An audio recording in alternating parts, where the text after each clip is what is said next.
अस्सलाम वालेकुम, क्या हाल चाल है।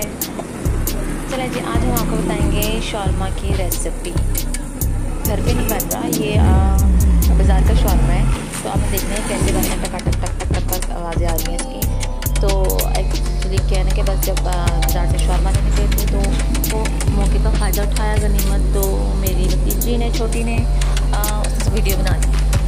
सो आप देखें कि बाज़ारी शौरमा कैसे बनते हैं। साफ़ सुथरे भी होते हैं, तो गंदे भी होते हैं। जैसे भी वीडियो देखें, चैनल सब्सक्राइब कर लें। जो पहली बार आए हैं वीडियो लाइक कर दें।